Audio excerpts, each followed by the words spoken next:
Sawadika, good morning and welcome to the morning edition of NBT World Brief. I'm Nawarat Wong Araya. His Majesty King Rama X and Her Majesty the Queen presided over the Buddhist funeral rites for Her Majesty Queen SIRIKIT, the Queen Mother. Last evening's ceremony marked the second day of the royal funeral rites as their majesties traveled to the Dusit PRESIDE throne hall in the Grand Palace to perform the royal merit-making ceremony for the Queen Mother's funeral. Upon arrival, the king paid his respects at the Queen Mother's bier, lighting incense and candles. He then proceeded to the main hall, where he offered incense and candles at the ceremonial altar before taking his seat. After the Buddhist rites concluded, His Majesty presented robes to the monks, and both their majesties poured sacred water as the monks recited blessings.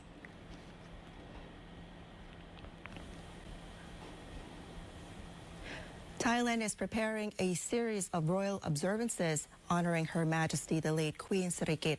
The ceremonies will begin this Thursday with a 7-day ritual, followed by 15-day, 50-day, and 100-day commemorations.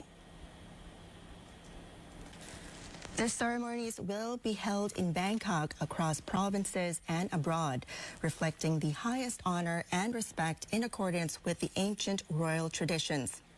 Deputy Prime Ministers Sophon Saram and Deputy Prime Ministers Bawon Sak Wanno, together with Minister Paradon Pritsananantakun, announced the arrangements and the roles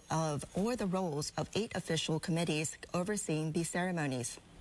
These committees are responsible for planning and coordination, organizing royal processions, constructing the royal crematorium, managing public relations, ensuring security and traffic control, compiling commemorative publications and archival records, and reviewing the budget.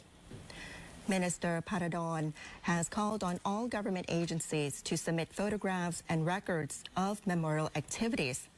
The materials will be gathered by the Prime Minister's office and forwarded to the National Archives under the Fine Arts Department for preservation and publication. Authorities say the ceremonies are a reflection of the nation's profound devotion and reverence for Her Majesty, honoring her legacy with dignity and deep respect.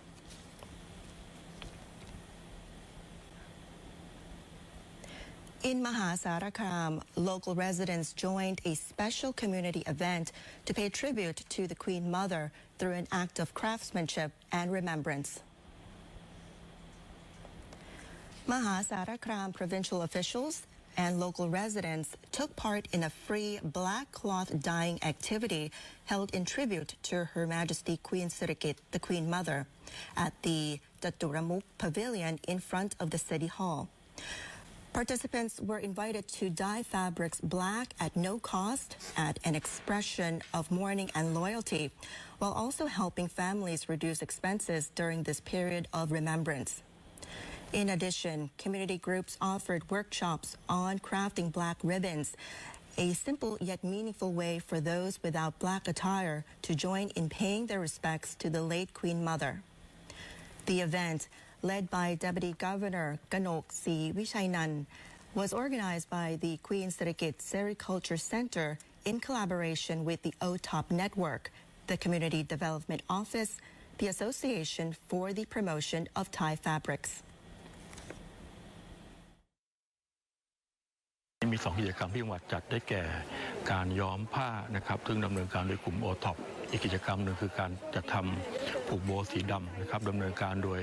สำนักงานพัฒนาชุมชนจังหวัดและกลุ่มเครือข่ายต่างๆทั้ง2 กิจกรรมนี้นะครับเป็นการที่จะช่วยพี่น้องประชาชนนะครับในการที่จะ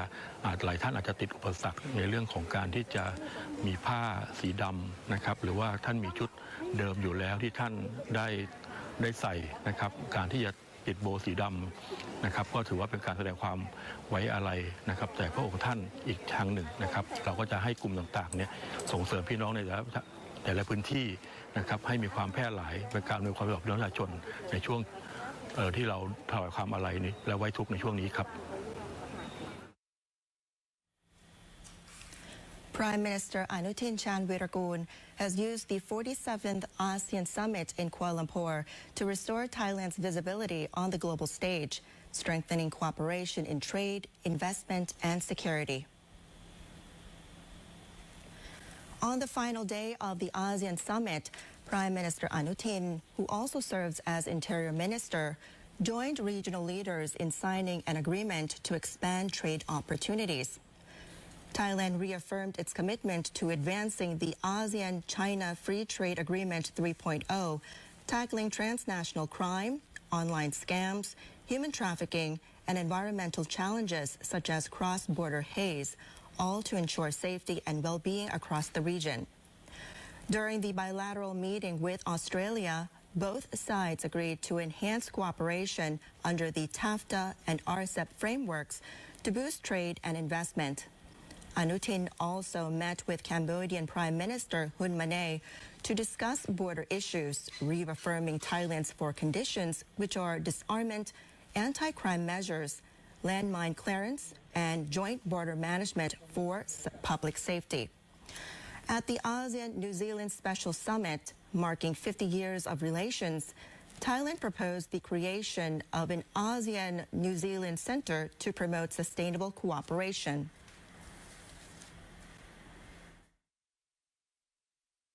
ประเทศไทยเราตอนนี้กลับมาสู่จอเรดาร์ของต่างชาติแล้วนะครับไปเที่ยวนี้มีแต่ต่างชาติที่ยื่นเรื่องเข้ามาขอ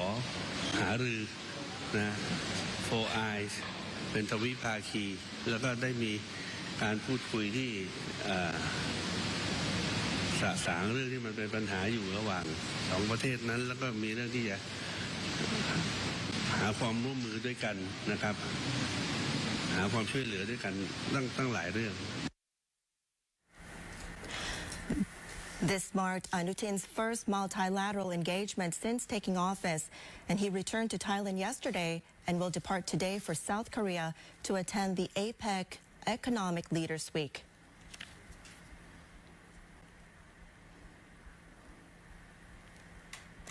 Thailand is taking another major step towards sustainability, and this time in its national parks. A zero food waste campaign aims to cut food waste in half and reduce greenhouse gas emissions across the country's protected areas. The initiative, led by Deputy Prime Minister and Minister of Natural Resources and Environment, Suchat Chomglin, being implemented by the Department of National Parks, Wildlife and Plant Conservation, supports the government's 4-month quick win plan to make visible progress in waste reduction. Under the campaign, no food waste will be buried or burned. Instead, all organic waste must be reused or recycled locally. The plan focuses on 3 key actions, which is cutting down waste generation, recycling organic materials into compost or insect feed, and promoting shared responsibility among visitors, local businesses, and park authorities. Currently, the program operates in 118 parks, including Doi Intanon, Khao Yai, and Ao Phanga. Last year, these parks handled nearly 3,000 tons of waste from over 18 million visitors, with 60% processed on-site. Authorities say model sites will be established within 4 months before expanding the program to all 156 national parks by the year 2030, with tourists urged to join in the effort to keep Thailand's natural wonders clean and sustainable.